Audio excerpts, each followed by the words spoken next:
Welcome to this episode of the Million Dollar Mastermind. I'm Larry Weidel, and let's get started. All right, let's go back and help me welcome back to the podcast, Glen Lee. Welcome, Glen. Hey, thank you for having us back, Larry. It was a pleasure. You know, Glen, you said something last time that really got me thinking. And what you said was that you were told along the way, if you don't have a great foundation, then build yourself a great foundation, you know. And a great foundation has a lot to do. You started off in the first episode talking about how you can change your life by developing your people skills and your relationship skills and your overall skill level. But the people side of things, you're never going to do anything great without a team. You know, once you get your act together, that's why, I got tired of writing books, Glen, but I was going to have my thing about writing books, the first book, Serial Winner, was basically to put the fundamentals of winning down, like how people could compress a decade of reading thousands of books, and they could get it like in one book.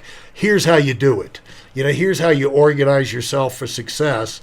And then the second book was going to be about building a team and how you can, because once you get successful yourself, you get more good things happening than you can keep up with, and you got to expand your team to keep growing.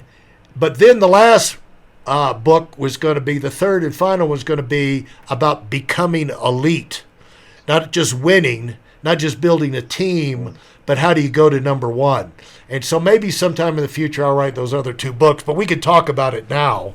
But the second phase of that is once you start a business, you get a career, it helps. You're going to run out of hours in the day, especially if you're in an entrepreneurial situation. And if you're going to keep growing, you better get some help.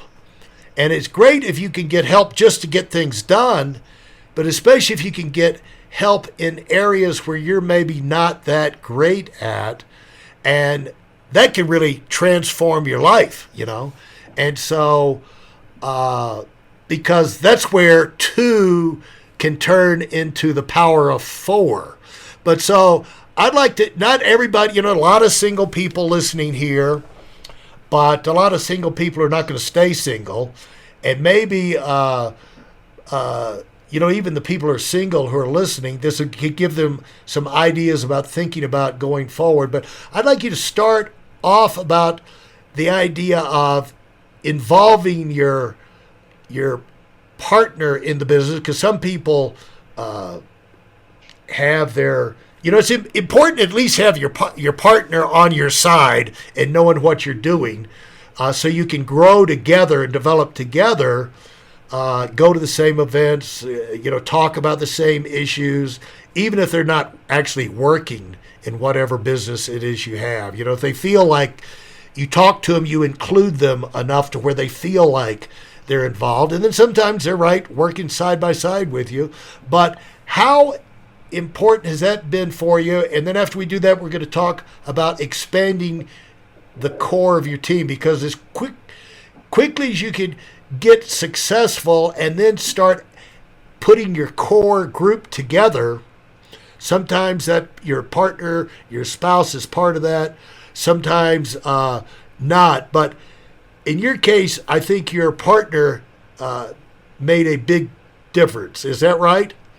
So, Larry, what's so true about this business, and what you just said it before, is that most of us, we only, if you have 24 hours in a day, it's very hard to succeed and build wealth, because you're still really just trading your time for money, and just like so many people have told me in the past, if you only have 24 hours in a day, it's impossible to win big. And so you always need more than 24 hours of working time in order to be successful. Look at any great big organization or corporation. And one of the reasons why these corporations succeed is because it's not just one person running it. They got employees, they got people, they got just a lot of people time. You know, they have a lot of people that work in their business. So, you know, me and my wife have been in the business for together in the business for about 15 years, and there's so many different partnerships in business in general. But sometimes your partner doesn't have to be your spouse, especially if you don't have a spouse, right? But it could be a brother, it could be a parent, it could be a best friend, it could be a neighbor, it could be somebody that you have that you're on the same page with. But I really think in my case, you know, like we work in the business together, so we kind of have the same conversations. You know, a lot of our personal time is also spent on talking about how we can grow our business, and because we know that sometimes you cannot always separate, especially in our case, separate business from personal, because it's pretty much one and the same, you know, in some cases. So in our business, if you take a look at what we do, we each have different roles. You know, there's things that one partner is stronger than the other person, and therefore there's different roles. You know, I know there's partners in our business that are supportive partners. Maybe they don't always do the same exact thing as their partner, but two minds together, you know, you get there so much faster. And so if you take a look at my spouse, my wife, you know, she's great at handling people. She's great at greeting people. She's great at customer service. So when you work in a business where there's more than one mind, you know, you have multiple points of view, and sometimes your partner has a different set of eyes, and therefore they can see things that maybe you can't. So when you have two people, you know, going in the same direction at the same time, you know, you have more peripheral vision. You have two people that care about what's going on. It's funny because I think that, you know, your partner doesn't necessarily have to do exactly what you do, and sometimes they don't even have to be just as involved, you know. But a lot of times a partner, you know, especially if you're working on a big project, you know, or you're working toward a common goal, your partner can take a lot of the outside distractions away from you. And I think, you know, if the partner's not in the business, sometimes they're wondering where you're going, what's going on. They might not be on the same page. And I'm not saying they could be a distraction, but sometimes they can distract you if we don't involve them in some area in our business. You know, they could be your greatest ally, or they could be your greatest distraction. And so when it comes to building a business, you know, it's different than working a job. You know, in corporate America, I have a lot of friends that are in corporate America that their spouses are not allowed to work together with them in the same company. They have to hide the fact that maybe they're dating somebody. If they're not married, they like dating somebody in a different department. And sometimes you can have family members working together. But in business, it's a different story, you know, because, you know, we do run a family business, and what's great is we're in alignment. We're in total alignment to where we are. And one of the things that we do is when we sit down, we talk about here are the things that you're better than I am at, and here are the things that maybe I'm a little bit better at. And so we give each other tasks as long as we agree with it. And so I think partnership is so important. But once again, your partner doesn't have to be your spouse. It could be a parent. It's just having a core group like you talked about, Larry, where you don't feel alone. You know, when early on, when I first joined this business, I remember I felt a little bit alone because I was the only person that I knew, you know, fighting this battle, until I started having a merger with my mentors in the business, you know. And then so I had partnered with my mentors because we had the same goals in mind. We were going in the same direction. And so you got to look for people that are heading in that same direction. But once again, man, find somebody in your life that's willing to share the journey with you. Sell them on how it's going to benefit you both. Sell them on the direction. This is not just my thing. This is our thing. This is we're building this thing together. We're going to build wealth for the family together. We're going to build freedom for the family together, and get them sold out. And once again, man, if you're going to tell your partner you're going to do something, make sure you do the things that you say you're going to do and get the results. And therefore, the support is always going to be there. Yeah, because the thing is to be aware of the fact that as you grow, as you do the business, you're successful, you learn things, you're meeting new people, going through experiences. There are going to be new things that change you. You're going to develop. You're going to mature. You're going to get more wisdom that you had. Now, if you leave your partner, your spouse behind at home, they never go. They never get involved. They're not. That's where, like these CEOs, not just, but like anybody, in any profession, the top elite performer in sports or whatever, if they're leaving the family at home and not going through that growth experience together, they're not going to grow together. You're either going to grow together or you're going to grow apart. And so in my case, I never had my spouse involved in my businesses, but they were always supportive. Their job, Right. her job was the home front and to free me up to go do, where I could have confidence that things were great at home. And of course, we're talking about things and we go on trips together and all. But, I didn't bother her with the details of the business, but the concept of it and the general thing, it's almost like a detective's wife or husband on a crime drama on TV where they go home at night and they discuss the case, and then the spouse makes some kind of suggestion. It's like, oh, I never thought of that and then they go back and solve the case. That's kind of the way it is a lot of times when you're in business, even if your spouse is not involved, like you say, just having another head involved, another perspective. Because nobody knows it. The thing to realize, nobody knows everything. And nobody's good at everything. Right. And if you try and become the jack of all trades, you'll never be elite at anything. And so the thing is to identify those things that are the most important things about your business that drive success that you can do.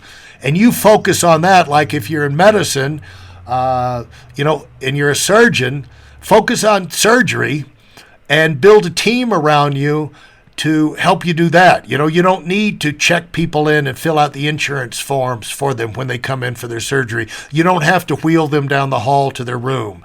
You don't have to prep them for surgery and then wheel them into the, you can get people to do that.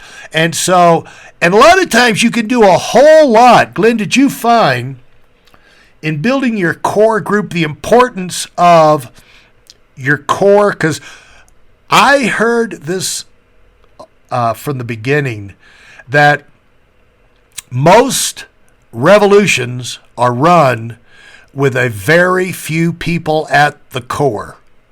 And that's true of companies, countries, everything. Pretty much, because you can only you can't talk to a zillion people. Even Jesus had 12 disciples, but then he had 3 of them that were, the go-to guys, and Peter, James, and John. They were like the core group, and then you had the 12. And don't be surprised if you got a traitor, because even Jesus had a traitor.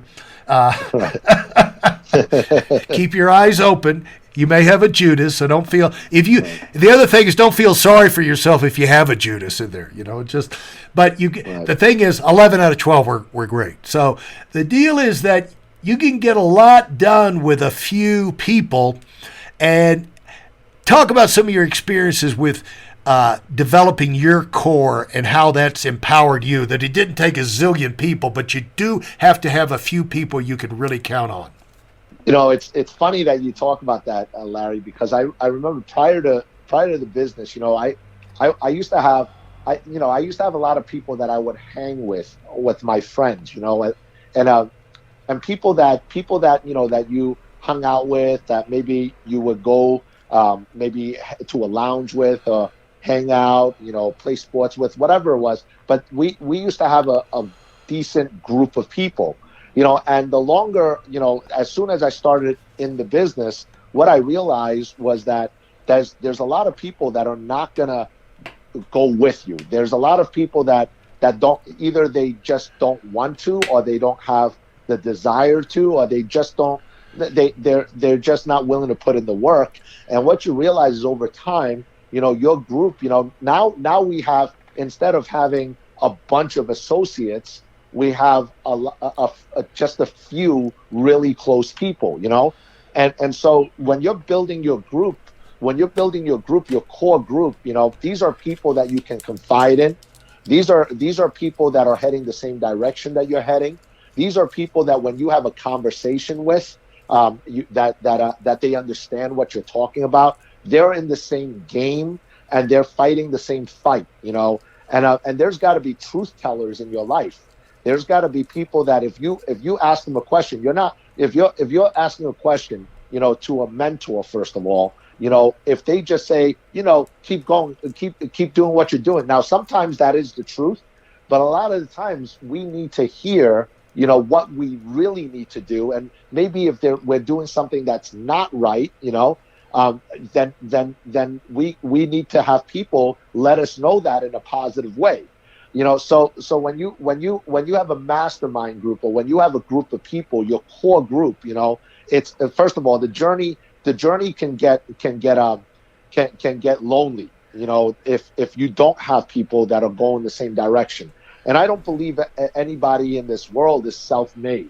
There's always somebody at one point in your career that have helped you along the way, whether it's your mentors or whether it's people that you're running with, heading in that direction. And what's great is, at the end, when you're winning, when you're doing things that maybe you start saving a bunch of money, maybe you start taking great vacations, great trips, then those people come with you because they're doing the same exact things. It's funny because if you take a look at explaining success outside of your circle, sometimes even with family members, sometimes if you talk about goals with people that are not goal oriented, they think that you're either, you got pipe dreams, you're delusional, or why are you always talking about money? Or they think you're bragging, when all you're really thinking about is, man, we got to have goals. We can do this thing together. But when you're with your peers that are running the same race with you, then it becomes a conversation. It's a real conversation. You take a look at quality people have quality conversations, and they ask quality questions, right?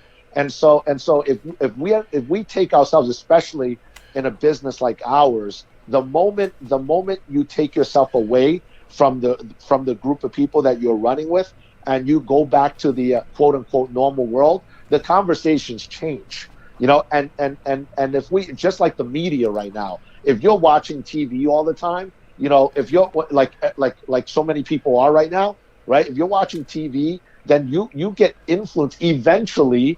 I don't care how mentally strong you are, if you put that stuff in your mind, it will eventually, you will get distracted, you'll get paranoid, you start thinking the wrong thoughts, right? And it's the same thing when you're around the wrong people, right? When you're around the wrong people, you're going to think the wrong thoughts. But when you have a core group, it keeps you from getting distracted by the wrong people, if that makes sense. Right. And that's very well put. Glenn, thanks so much. I mean, we've covered so much great territory. I think about teamwork. Once you get that core around you, I was thinking about Art Williams. He's got that resort of Old Edwards Inn. I think it's the top resort on the East Coast up in Highlands, North Carolina. And he's got 500 employees. And but he's not calling all 500 employees all the time. He's talking to the general manager of the resort, pretty much runs the hotel. He'll talk to the general manager of the golf course, and then he'll talk to the person who's in charge of all their residences and things like that. There's 2 or 3 of them that he'll be talking to several times a day on the phone. But what happens is, at the top, the issues you deal with, the more successful you are, the more complex they are. And you need to have people around you who know the drill. They're educated. They know, and they've been through some experiences with you. They know what to watch out for. You don't have to say, well, you don't have to give them all the bullet points every time an issue comes up, because like they've been there with you. Their instincts have been developing like your instincts. And so, but you do need a sounding board, don't you? Because a lot of these things we think of in our head, until we bounce them off somebody, we say it out loud to somebody who has a certain intelligence about the subject, about the purpose, about the team and the industry, and that where you can get, like what you said, you can not only ask quality questions to them, but you can get a quality response. And a lot of times you say it out loud, you can read in their eyes like, oh, that was a dumb idea, wasn't it? A lot of times they can save you from a lot of trouble, or they'll come up with a twist on it that makes it 5 times better. And so the way you find those kind of people, folks, is just by the normal growth of your business in your life. And when people fit, you pretty much know right from the beginning if they're going to be a fit, if they're going to be a match. And then when you put them to work and you see how they perform, that tells you if they're going to be a keeper or not. And you start giving them simple things, asking them simple questions, and then bring them along as they perform. And you give yourself time to gain confidence in them and for them to develop confidence in themselves in that situation. And your goal with everybody on your team is to duplicate yourself to where the business will run whether you're there or not. Because let me tell you, you're not going to be there forever. Right. You're either going to be sick, you're going to be on vacation, or you're going to be dead. You're not going to be there forever. Right. Life runs its course. And sometimes you might be going on quarantine because you have a family relative that's going through a situation in another part of the country and you want to go be with them. And, life comes in surprising bursts, surprising disruptive bursts. And the value of a team is you have people that can slide right instantly into the slot and keep things going even when you're not there. And so that's where you ultimately evaluate your core group. And so I wanted to put that in there. Glen, we're going to wrap this up. Thanks so much, man. And we've covered 3 episodes now, and every one of them have been packed full of information people can use to make their life more powerful and a whole lot more enjoyable, because it's fun to win. So thanks so much. Do you have a parting word that you want to pass on? Hey, Larry, you started this the first broadcast by saying taking notes. I'm listening to what you're saying, and your words in between what I'm saying, and I'm just taking notes about what you're saying, and I'm learning so much, and this is just as much of a learning experience for Theo and I as it is for anybody listening. So we really appreciate you putting this together, and thank you for impacting the world. Well, you're very kind, and thank you for sharing. It's it makes my life a whole lot richer to be able to take the occasional few minutes out to talk to people like yourself and You may be learning, but let me tell you, I'm writing notes furiously myself as we go through this stuff. So I'm constantly learning myself and reminding myself. Probably you haven't. It's probably not you're learning so much, but you're like being reminded of things you already kind of knew. So thanks so much, and say hello to Zio for me. This has been great. Absolutely. Thank you, Larry. All right. Thanks for listening to this episode of $1 Million Mastermind with me, Larry Weidel. If I've helped you in any way, leave us a 5-star rating and review on Apple Podcasts. For more information like this, listen to our other $1 Million Mastermind episodes and check out my Weidel Academy YouTube channel and visit us on WeidelOnWinning.com. I'm the $1 Million Mastermind, and until next time, go, go, go.